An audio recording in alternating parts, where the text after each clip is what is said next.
Hi, this is Brad Constantine, and this is a podcast recording of the Old Testament. Although this is not an official recording of the Church of Jesus Christ of Latter-day Saints, every effort's been made to be as doctrinally accurate as possible. I'll be using for the text the Joseph Smith translation of the Old Testament, along with many commentaries from general authorities of the Church, BYU professors, Bible scholars, and others. This format will be very detailed, and so if you want a deep analysis of the Old Testament, you come to the right place. Thanks for your attendance. Hi, and welcome back to the Genesis podcast. This is going to be Genesis chapter 31. This is where Jacob leaves Laban and heads off on his own with his family. Laban's not very happy about it. All right, let's go to this one. Verse 1, and he heard the words of Laban's sons, saying, Jacob hath taken away all that was our father's, and of that which was our father's hath he gotten all this glory. In other words, all this wealth. And Jacob beheld the countenance of Laban, and behold, it was not toward him as before. And the Lord said unto Jacob, Return unto the land of thy fathers, and to thy kindred, and I will be with thee. And Jacob sent and called Rachel and Leah to the field unto his flock. It is significant to note that Jacob counseled with his wives on the important move he was contemplating. Often modern scholars claim that women in the Old Testament were of low status and were treated as property by their husbands. But this example and others like it show that such was not the case, at least not with Jacob. Verse 5, and said unto them, I see your father's countenance, that it is not toward me as before, but the God of my father hath been with me. And ye know that with all my power I have served your father, and your father hath deceived me and changed my wages 10 times. The scriptures don't document 10 times, but God suffered him not to hurt me. Jacob has prospered in spite of Laban's attempts to steal from him. And if he said thus, the speckled shall be thy wages, then all the cattle bear speckled. And if he said thus, the ringstraked shall be thy hire, then bear all the cattle ringstraked. Thus God hath taken away the cattle of your father and given them to me. And it came to pass at the time that the cattle or the flock conceived, that I lifted up mine eyes and saw in a dream, and behold, the rams which leaped upon the cattle were ringstraked and speckled and grizzled. And the angel of God spake unto me in a dream, saying, Jacob, and I said, Here am I. And he said, Lift up now thine eyes, and see, all the rams which leap upon the cattle are ringstraked, speckled and grizzled, for I have seen all that Laban doeth unto thee. I am the God of Bethel, the place where Jacob saw the stair ascending into heaven. He saw the heavenly temple, where thou anointest the pillar, and where thou vowest a vow unto me. Now arise, get thee out from this land, and return unto the land of thy kindred. And Rachel and Leah answered and said unto him, Is there yet any portion of inheritance for us in our father's house? Our father has stolen even our dowry, which was supposed to go to Jacob. Are we not counted of him strangers? For he hath sold us, and hath quite devoured also our money. For all the riches which God hath taken from our father, that is ours, and our children's. Now then, whatsoever God hath said unto thee, do. It is interesting that both Rachel and Leah agreed that Jacob was justified in leaving Laban. They also pointed out that they had received nothing from their father because of his covetous nature. One commentator explained their bitterness. The dowry was an important part of marriage. We meet it first in Jacob, who worked 7 years for Laban to earn a dowry. The pay for this service belonged to the bride as her dowry, and Rachel and Leah could indignantly speak of themselves as having been sold by their father because he had withheld from them their dowry. It was the family capital. It represented the wife's security in case of divorce where the husband was at fault. If she were at fault, she forfeited it. She could not alienate it from her children. There are indications that the normal dowry was about 3 years' wages. The dowry thus represented funds provided by the father of the groom, or by the groom through work, used to further the economic life of the new family. If the father of the bride added to this, it was his privilege and customary, but the basic dowry was from the groom or his family. The dowry was thus the father's blessing on his son's marriage, or a test of the young man's character in working for it. Verse 17, Then Jacob rose up and set his sons and his wives upon camels, and he carried away all his cattle and all his goods which he had gotten, the cattle of his getting which he had gotten in Padanaram, for to go to Isaac his father in the land of Canaan. And Laban went to shear his sheep. Laban would be gone for about 3 days. And Rachel had stolen the images that were her father's. Now this needs an explanation. There is much debate among scholars about what the images were that were stolen by Rachel and what they represented. The Hebrew word, which is sometimes used for small images of false gods, is teraphim. Some translators render the word as household gods. Was Laban an idolater? If so, why did Jacob go all the way back to Haran to find a wife if they were idolaters like the Canaanites? Others believe that they were astrological devices used for telling the future, but this suggestion raises the same question. One scholar theorized that these images were somehow tied in with the legal rights of inheritance. If this theory is correct, the possessor of the teraphim had the right to inherit the father's property. This circumstance would explain why Rachel stole the images, since her father had stolen her inheritance. It would also explain Laban's extreme agitation over their loss and Jacob's severe penalty offered against the guilty party. Verse 20, and Jacob stole away unawares to Laban, the Syrian, or the Aramean, in that he told him not that he fled. So he fled with all that he had, and he rose up and passed over the river and set his face toward the Mount Gilead. And it was told Laban on the third day that Jacob had fled. And he took his brethren with him and pursued after him 7 days' journey, and they overtook him in the Mount Gilead.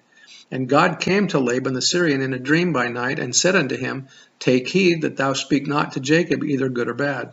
Then Laban overtook Jacob. Now Jacob had pitched his tent in the mount, and Laban with his brethren pitched in the Mount of Gilead. And Laban said to Jacob, What hast thou done, that thou hast stolen away unawares to me, and carried away my daughters as captives taken with the sword? Wherefore didst thou flee away secretly, and steal away from me, and didst not tell me, that I might have sent thee away with mirth, and with songs, and with tabret, and with harp? I think he's kind of not being genuine here. And hath not suffered me to kiss my sons and my daughters, thou hast now done foolishly in so doing. It is in the power of my hand to do you hurt, but the God of your father spake unto me yesternight, saying, Take thou heed that thou speak not to Jacob either good or bad. And now, though thou wouldst needs be gone, because thou sore longest after thy father's house, yet wherefore hast thou stolen my gods? And Jacob answered and said to Laban, Because I was afraid, for I said, Peradventure thou wouldst take by force thy daughters from me. He has stolen from him before, so that's not an unfair accusation. With whomsoever thou findest thy gods, let him not live. Before our brethren discern thou what is thine with me, and take it to thee, for Jacob knew not that Rachel had stolen them. And Laban went into Jacob's tent, and into Leah's tent, and into the two handmaidens' tent, or maidservants' tents, but he found them not. Then went he out of Leah's tent, and entered into Rachel's tent. Now Rachel had taken the images, and put them in the camel's furniture, and sat upon them, and Laban searched all the tent, but found them not.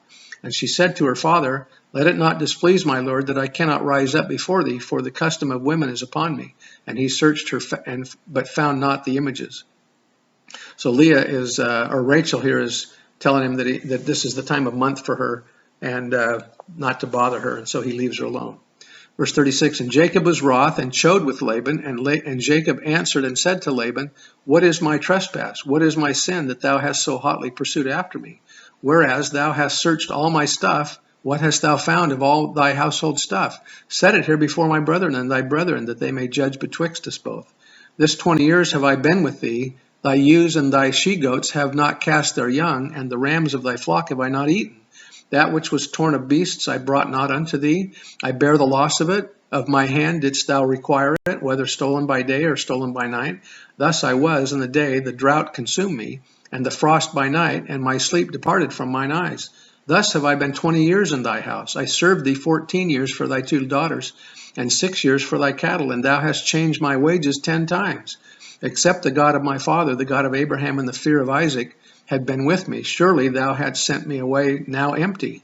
God hath seen mine affliction and the labor of my hands, and rebuked thee yesternight. And Laban answered and said unto Jacob, These daughters are my daughters, and these children are my children, and these cattle are my cattle, and all that thou seest is mine. And what can I do this day unto these my daughters, or unto their children which they have borne? Now therefore come thou, let us make a covenant, I and thou, and let it be for a witness between me and thee. And Jacob took a stone and set it up for a pillar. And Jacob said unto his brethren, Gather stones. And they took stones and made an heap, and they did eat there upon the heap. And Laban called it Jegar-sahadutha, the heap of witness in Aramaic. But Jacob called it Gilead. That's easier to pronounce. And Laban said, This heap is a witness between me and thee this day. Therefore was the name of it called Gilead. and Mizpah, the lookout point, for he said, The Lord watch between me and thee when we are absent one from another. If thou shalt afflict my daughters, or if thou shalt take other wives beside my daughters, no man is with us. See, God is witness betwixt me and thee. And Laban said to Jacob, Behold this heap, and behold this pillar, which I have cast betwixt me and thee. This heap be witness, and this pillar be witness, that I will not pass over this heap to thee, and that thou shalt not pass over this heap and this pillar unto me for harm. The God of Abraham and the God of Nahor and the God of their father judge betwixt us. And Jacob sware by the fear of his father Isaac. Then Jacob offered sacrifice upon the mount, and called his brethren to eat bread. And they did eat bread, and tarried all the night in the mount. And early in the morning Laban rose up, and kissed his sons and his daughters, and blessed them. And Laban departed, and returned unto his own place. The consequences prove, this is another comment here from Edersheim. The consequences prove very similar to those which followed his deceit in his father's house. The rapidly growing wealth of Jacob during the 6 years of this bargain so raised the enmity and envy of Laban and of his sons that Jacob must have felt it necessary for his own safety to remove, even if he had not received divine direction to that effect.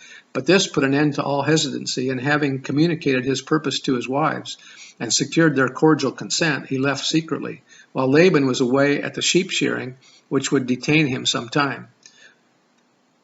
3 days elapsed before Laban was informed of Jacob's flight. He immediately pursued after him with his brethren, his anger being further excited by the theft of his household gods, or teraphim, which Rachel, unknown, of course, to Jacob, had taken with her. On the 7th day, Laban and his relatives overtook Jacob and his caravan in Mount Gilead. The consequences might have been terrible if God had not interposed to warn Laban in a dream not to injure nor to hurt Jacob. Being further foiled in his search after the missing teraphim through the cunning of his own daughter, Laban, despite his hypocritical professions of how affectionate their leave-taking might have been if Jacob had not stolen away, stood convicted of selfishness and unkindness. In fact, if the conduct of Jacob, even in his going away, had been far from straightforward, that of Laban was of the most unprincipled kind. However, peace was restored between them, and a covenant made, in virtue of which neither party was to cross for hostile purposes the memorial pillar which they erected, and to which Laban gave a Chaldee and Jacob a Hebrew name, meaning the heap of witness. Hypocritically, as in the mouth of Laban, the additional name of Mizpah sounds, which he gave to this pillar, it is a very significant designation to mark great events in our lives, especially our alliances and our undertakings, for Mizpah means watchtower. And the words which accompanied the giving of this name were, Jehovah, watch between me and thee, when we are absent one from another. I bear testimony of the truth of these things, and say this in the name of Jesus Christ. Amen. See you next time.